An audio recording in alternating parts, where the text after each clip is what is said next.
Hello guys, வணக்கம். This is Anbuseelan. இன்னைக்கு நம்ம என்ன பார்க்க போகிறோம் அப்படின்னா, எனக்கு ஸ்டாக் மார்க்கெட்டை பற்றி எதுவுமே தெரியாது.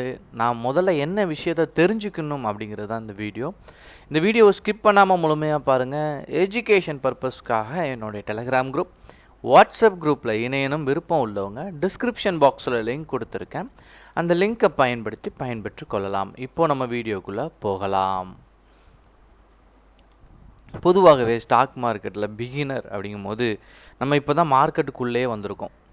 நமக்கு இதை பற்றி என்னன்னே தெரியாது. நிறையா பேர் சொல்லுவாங்க ஸ்டாக் மார்க்கெட் அப்படின்னா கடல், அதில் நிறைய கற்றுக்கிட்டே இருக்கணும். பொதுவாகவே மனுஷனோட மூளை என்ன அப்படின்னா, நிறைய கற்றுக்கிறதுக்கு ஆசையே பட மாட்டோம். நம்ம சும்மா இருக்கிறதுக்கு தான் ஆசைப்படுவோம். இதுதான் யதார்த்தமான உண்மை.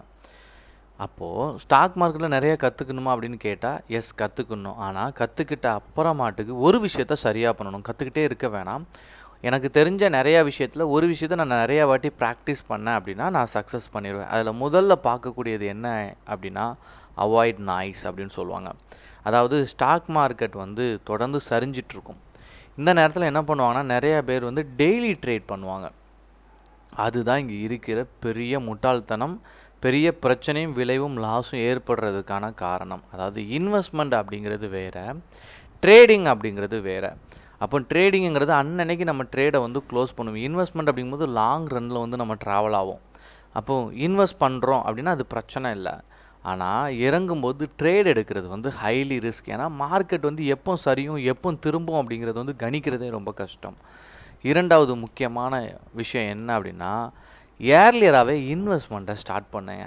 நிறையா பேர் என்ன அப்படின்னா, என் 40 வயசில் நான் சேவ் பண்ணுவேன் அப்படின்னு சொல்லுவாங்க.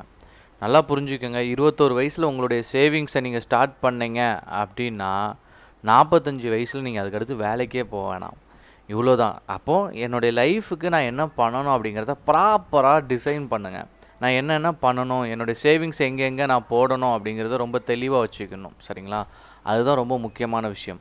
லாங் ரன்னில் போகும்போது ஸ்டாக் மார்க்கெட் கண்டிப்பாக என்ன தரும் அப்படின்னா லாபம் தரும். லாங் ரன்னில் போகும்போது ஒரு பிஸ்னஸை நீங்கள் பார்த்தீங்க அப்படின்னா பிஸ்னஸ் போயிட்டே இருக்கும். சரிங்களா? 20 வருஷம் 25 வருஷம் அப்படின்னு போகும்போது அந்த பிஸ்னஸ் சக்ஸஸில் இருக்கும். நான் 2 நாள் முன்னாடி கூட ஒருத்தட்ட நான் பேசும்போது அவர் எனக்கு சொன்ன விஷயம், சார் நான் ஏர்லியராகவே என்னுடைய பிஸ்னஸை ஸ்டார்ட் பண்ணிட்டேன், ஆனால் இப்போ என்னுடைய பிஸ்னஸை யாரெல்லாம் பண்ணுறாங்களோ அவங்களுக்குலாம் ஃபெயிலியர் இருக்கும் அப்படின்னு சொல்லியிருந்தார். அப்போது லாங் ரன்னில் போகும்போது அந்த பிஸ்னஸ் எப்படி சக்ஸஸ் ஆகுதோ அதே மாதிரி உங்களுடைய பணமும் அதிகரிக்குங்கிறது யதார்த்தம். உங்களுடைய லைஃப்பும் சேவ் ஆகும் அப்படிங்கிறத புரிஞ்சுக்கோங்க. மூணாவது பார்க்கக்கூடியது என்ன அப்படின்னா, கிரீடு, பேராசை ரொம்ப படாதீங்க. ஸ்டாக் மார்க்கெட்டில் ₹1 போட்டுட்டு எனக்கு ₹100 கிடைக்கணும் அப்படின்னு இந்த யதார்த்தமே வராதிங்க. நிறையா பேர் சொல்லி கேள்விப்பட்டிருப்போம், நீங்கள் ₹1 போட்டீங்க அப்படின்னா அது 1000 மடங்கு அதிகரிக்கும் அப்படின்னு சொல்லுவாங்க. அப்படியெல்லாம் ஸ்டாக் மார்க்கெட்டில் வராது. சரிங்களா? அது உடனே கிடைக்காது. கிடைக்கும் அப்படின்னா எஸ் கிடைக்கும், லாங் ரன்னில் கிடைக்கும். நீங்கள் நிறைய இடத்துல கேள்விப்பட்டிருப்பீங்க, ஒரு ஸ்டாக்கில் நான் இன்வெஸ்ட் பண்ணியிருந்தேன், ஒரு 40 வருஷத்துக்கு முன்னாடி வெறும் ₹4000 போட்டிருந்தேன் அப்படின்னா இன்றைக்கி 16 கோடிக்கு நான் அதிபதி அப்படின்னு சொல்லியிருப்பாங்க. இந்த மாதிரி யதார்த்தமான விஷயத்த நம்ம நிறையா கேள்விப்பட்டிருப்போம். சரிங்களா? அது உண்மை. ஆனால் நமக்கு என்ன தெரியும் அப்படின்னா, அவர் பணம் பண்ணியிருக்காருன்னு தெரியும், ஆனால் அவர் 40 வருஷம் காத்துக்கிட்டு இருந்தாருங்கிறது நமக்கு தெரியாது. அப்போது இங்கே தான் பேராசை நம்மளை என்ன பண்ணும், இன்றைக்கே பணத்தை போட்டு அடுத்த வருஷம் பணக்காரன் ஆகணும் அப்படின்னு சொல்லுவோம். அதில் தான் நிறையா பேர் லாஸ் பண்ணுறதுக்கான காரணம். லாங் டேர்ம் இன்வெஸ்ட்மெண்ட் 4வது முக்கியமான விஷயம். எப்போதுமே என் வாயில் என்ன, அந்த வீடியோ சொல்கிற வரைக்கும் நான் பேசுகிற வரைக்கும் யதார்த்தமாக என் வாயிலேருந்து அதிகமாக வந்தது லாங் ரன் சொல்லியிருப்பேன். லாங் டேர்மாக நீங்கள் போகும்போது தொடர்ந்து சக்ஸஸ் இருக்கும். ஃபெயிலியருங்க பேச்சுக்கே இடம் இருக்காது. அதுதான் ஸ்டாக் மார்க்கெட். ஏன் அப்படின்னா, ஸ்டாக் மார்க்கெட்டில் யாரெல்லாம் தோத்தாங்க அப்படின்னா ஒரே ஷேரில் போய் இன்வெஸ்ட் பண்ணுவாங்க. அது மட்டும் பண்ணவே பண்ணாதீங்க, நிறைய ஸ்டாக்கில் இன்வெஸ்ட் பண்ண ஆரம்பிங்க. அதுதான் உங்களை சக்ஸஸ்க்கான பாதையில் எடுத்துகிட்டு போகும். 5வது கடைசியான பாயிண்ட் என்ன அப்படின்னா, மார்க்கெட் சரிஞ்சிக்கிட்டே இருக்கும். அந்த நேரம் ட்ரேடு தான் எடுக்கக்கூடாது, ஆனால் இன்வெஸ்ட் பண்ணலாம்.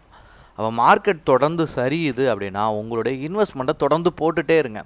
என் கையில் இப்போ ₹1,00,000 இருக்குது அப்படின்னா நான் ஒரு ₹50,000 இன்வெஸ்ட் பண்ணிட்டேன், மார்க்கெட் சரிஞ்சிருச்சு அப்படின்னா சரியும் போது எல்லாமே ₹20,000 போட்டுகிட்டே வாங்க. ஒரு மாதமும் சரிஞ்சிக்கிட்டே இருக்குது அப்படின்னா, ஏன்னா மார்க்கெட் தொடர்ந்து சரியாது, ரிவர்சல் ஆகும். அப்படி ஆகும்போது நீங்கள் 10,000 20,000 இன்வெஸ்ட் பண்ணது ஒரு 5-6 மாதத்துலேயே அது 3 லட்சம் 4 லட்சமாக மாறுறதுக்கான வாய்ப்பு அதிகம். இப்படி சம்பாதித்தவங்க தான் ஸ்டாக் மார்க்கெட்டில் அதிகம். சரிங்களா? ஸோ இதெல்லாம் ஒரு பிகினராக இருந்தீங்கன்னா ஃபாலோ பண்ணுங்கள். Okay guys, thank you so much for வாட்சிங் this video. Tata, bye, see you.